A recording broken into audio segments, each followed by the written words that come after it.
In today's pandemic, America and many other countries around the world are in lockdown.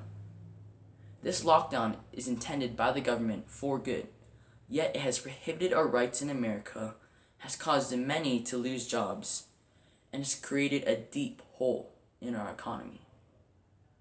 This lockdown hurts our country and robs people within. Schools, businesses, sports, and many other activities we once thought as normal have now come to a halt, and its return is questionable.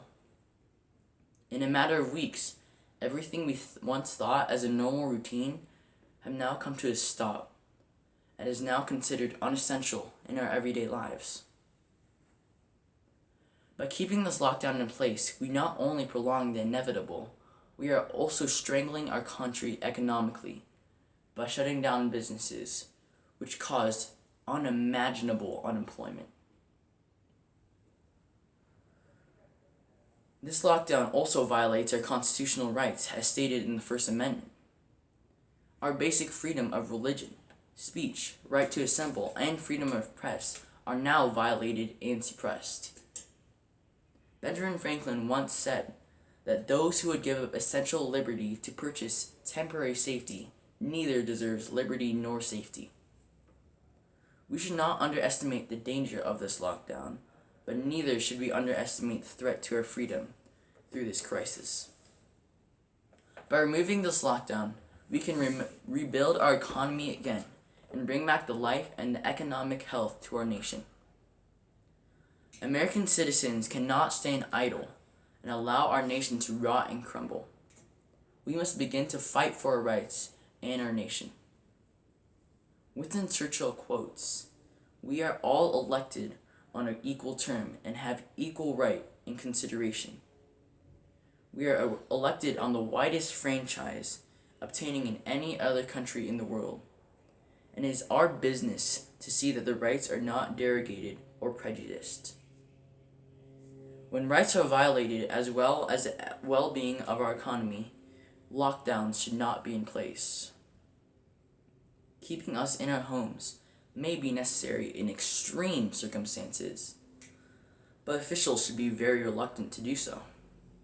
Instead, we locked down our country for the first time in American history, even though we have encountered worse diseases than this, such as the Black Death and the Spanish flu. As Americans, we stand by the Declaration of Independence, as we have the right to life, liberty, and the pursuit of happiness. But where is that in our nation today? One can reminisce on the words of Winston Churchill as we are stuck in this lockdown. We cannot afford to confine in the safety of our country, or to the passions or to the panic of any foreign nation which may be facing some desperate crisis.